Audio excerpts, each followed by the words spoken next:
حدیث میں آتا ہے کہ ایک بزرگ تھے پچھلی امتوں میں، نماز پڑھ رہے تھے، ان کی ماں نے ان کو نماز کے دوران بلایا، وہ پریشان ہو گئے کہ ایک طرف میری نماز ہے اور ایک طرف ماں کا تو پکار کا جواب دینا ہے۔ کیسے تقویٰ تھا دیکھو پہلے لوگوں میں، آج نماز میں نہیں ہوتے، ٹی وی دیکھ رہے ہوتے ہیں اور ماں پکارتی ہے، جواب بہت بڑا جرم ہے۔ یاد رکھو، اپنی اولاد کو سمجھاؤ یہ کہ ماں یا باپ میں سے جب کوئی پکارے آپ کو جواب دینا ہے، گونگا بہرا بن کے بولو بھائی نہیں بیٹھنا۔ موبائل میں لگی ہوئی ہے بیٹی، واٹس ایپ دیکھ رہی ہے، ماں بلا رہی ہے کہ جواب ہی نہیں دے رہی، بہت بڑا جرم ہے، بہت بڑی بدتمیزی ہے، بہت بڑی بے اکرامی ہے یہ۔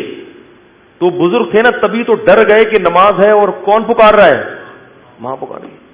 اب کنفیوز ہو گئے کہ یار ایک طرف نماز ہے، مسئلہ معلوم نہیں تھا کہ نماز توڑوں تو اللہ ناراض ہو سکتا ہے، نماز نہیں توڑوں تو کیا ہوگا، تو ماں نے فوراً بددعا دی، جواب نہیں دیا نا انہوں نے۔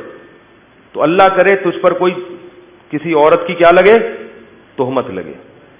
کتنی بڑی ہو خواتین کی زبانیں، نبی صلی اللہ علیہ وسلم نے جو فرمایا نا کہ عورتیں جہنم میں مردوں سے زیادہ ہوں گی، اس کی بڑی وجہ کیا ہے، زبان۔ چھوٹی چھوٹے معاملات کو بہت کیا کر دیتی ہیں، بڑا بنا دیتی ہیں، بہت بڑا، لان تان بہت کرتی ہیں۔ بار بار کہتا ہوں جو بیان سن رہی ہیں وہ نہیں، ان کے علاوہ وہ بھاگ جائیں گی، بھائی بولیں گے کیا بول رہے ہیں۔ تو اب کیا ہوا کہ وہ جب بزرگ پہ تہمت لگی ہے، وہ جب بددعا دی انہوں نے، کچھ وقت کے بعد کیا ہوا، ایک عورت کے بچہ پیدا ہوا جو بغیر باپ کے، یعنی زنا سے۔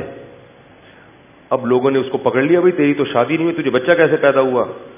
تو اس نے فوراً تہمت لگا دی اس بزرگ پہ، جھوٹی تہمت۔ یہ جو صوفی بنا پھرتا ہے نا، ایسے نماز روزے میں لگا ہے ہر وقت، یہ ہے۔ لوگ میں سینس تو ہے نہیں کہ بھائی کوئی بھی دشمنی میں لگا سکتا ہے، کوئی بھی اپنے اصل مجرم کو بچانے کے لیے بھی کسی پہ کوئی دشمنی نہیں ہوتی، لیکن اصل جو ہے نا اس سے تو دوستی ہے، وہ بچ جائے۔ ان کو پکڑ کے ان کی عبادت گاہ کو گرا دیا، اور جو ان کو توہین کر سکتے تھے کرے۔ وہ بیچارے بڑے، ان کو یاد آیا کہ یہ کیا تھا، میری ماں کی بددعا۔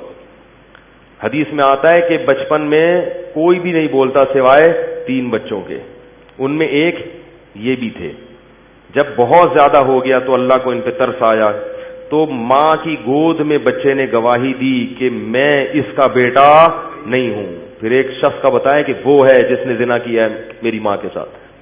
پھر لوگوں نے اور زیادہ عقیدت میں ہاتھ پاؤں چوما اور کہا کہ ہم سونے کا بنا دیں گے آپ کا محل۔ انہوں نے کہا نہیں، سونے کا نہیں، مجھے مٹی کا ہی بنا دو۔ تو اس سے پتہ چلتا ہے کہ ماں کی بددعا کا اثر، بولو بھائی، بہت جلدی ماں کی بددعا کا اثر ہوتا ہے۔ تو اس طرح پتہ چلتا ہے کہ ماں کی دعا کا اثر بھی جلدی ہوتا ہوگا یقیناً۔ ویڈیو کے نیچے سبسکرائب کے بٹن پہ کلک کریں، بیل کے آئیکن پہ کلک کیجئے تاکہ ہر نئی ویڈیو کی نوٹیفیکیشن آپ کو مل جائے۔